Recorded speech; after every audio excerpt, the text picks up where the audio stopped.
إن الله وملائكته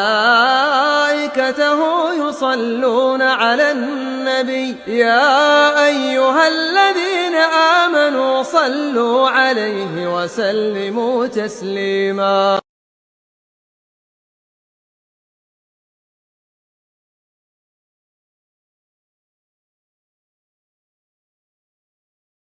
Makanya Nabi SAW dalam sebuah hadis yang diriwayatkan oleh Imam Bukhari dan Muslim, beliau pernah menjelaskan, Innallaha la yaqbidul ilma intiza'an yantazi'uhu minal ibad. Ilmu agama itu tidak akan diambil dari muka bumi ini dengan cara dicabut dari para manusia, bukan.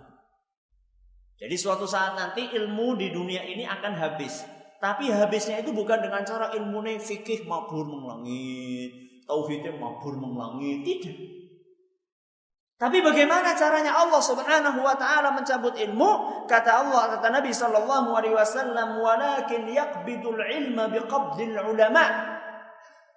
Tapi Allah Subhanahu wa taala akan mencabut ilmu dari muka bumi ini dengan cara wafatnya para ulama. Jadi kalau misalnya ada ulama yang wafat, itu tandanya sebagian dari ilmu ini telah dicabut dari muka bumi. Nah, nek ulama ini wis entong kepriwe?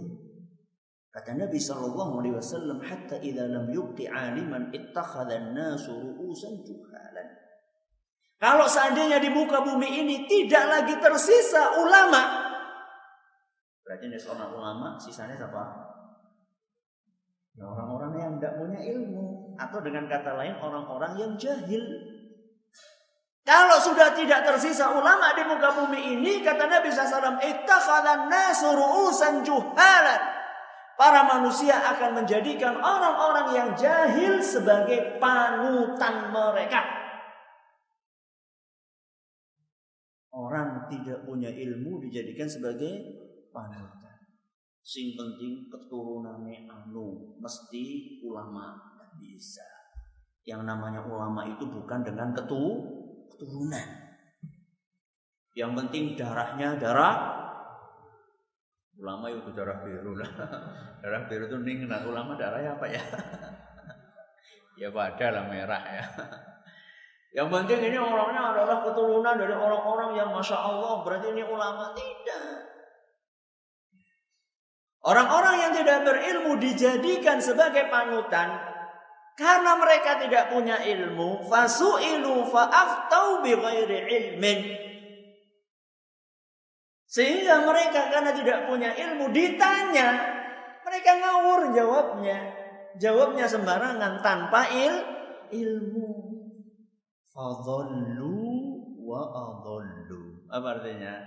Mereka dirinya sendiri sesat, masih ditambah ora terima dewek tok sing sesat, ngajak orang lain supaya sesat. Nauzubillah min dzalik. Sesat dewek kan sih ya mandan ya. Berarti orang bukan berarti tidak apa-apa sesat sendirian, tapi sudah sesat sendiri ngajak-ngajak orang lain supaya sesat. Nauzubillah min dzalik. Maka berhati-hatilah. Tidak setiap orang yang kelihatan di TV wah kata ulama, enggak mesti. Beberapa saat yang lalu saya diceritani, ya, ada orang yang biasa muncul di TV ditanya, bagaimana kalau misalnya ada orang lagi sholat jadi makmum kemudian batal, bagaimana? Misalnya lagi dapat sholat maghrib baru dapat 2 rakaat, kemudian batal rakaat kedua, buang angin misalnya, buang angin batal kan? Terus bagaimana itu? Apakah dia wajib mengulangi?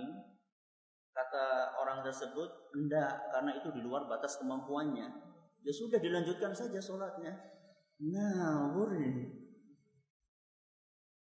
Subhanallah dari dulu ya. Sudah berdasarkan ijma' para ulama, berdasarkan dalil yang jelas dari Quran dan Sunnah Nabi SAW, bahwa orang yang keluar sesuatu dari depan atau belakang, bukan depan belakang atas, depan belakang bawah, itu ya batal. Kalau batal ya harus ngulangi. Ini katanya di luar batas kemampuan. Subhanallah. Lho kuwi udan kan bisa metu sedela wudhu nang udanan kok. Kalau di luar batas kemampuan bagaimana? Inilah makanya menilai sesuatu itu bukan hanya dari sering kelihatan di layar kaca. Ya. Layar kaca itu maksudnya TV ya, sering ngaca, bukan? Bukan seperti itu. Lihat apakah orang yang punya ilmu atau tidak. Dan orang-orang yang seperti ini itu baru dampak buruknya di dunia. Di dunia dia akan sesat dan menyesatkan. Di akhiratnya akan lebih parah lagi. Dia akan menggiring pengikutnya kemana? Ke neraka. Subhanallah. Kata Nabi SAW, du'atun ala abwabi jahannam. Di akhir zaman nanti, kata Nabi SAW, akan ada para da'i. Para da'i di depan pintunya neraka. Para da'i di depan pintunya neraka. Ngapa Ustaz? Yang ngajak-ngajak orang untuk ikut dia. Kata Nabi SAW, man ajabahum ilaiha qadhafuhu fiha. Orang-orang yang mengikuti apa yang diajak oleh da'i-da'i tersebut, maka dengan senang hati sang da'i itu jorogakan. Mana? Lus mlebu. Ini belum maning, lus mlebu. Na'udzubillahi min dzalik. Hadis riwayat Bukhari dan Muslim.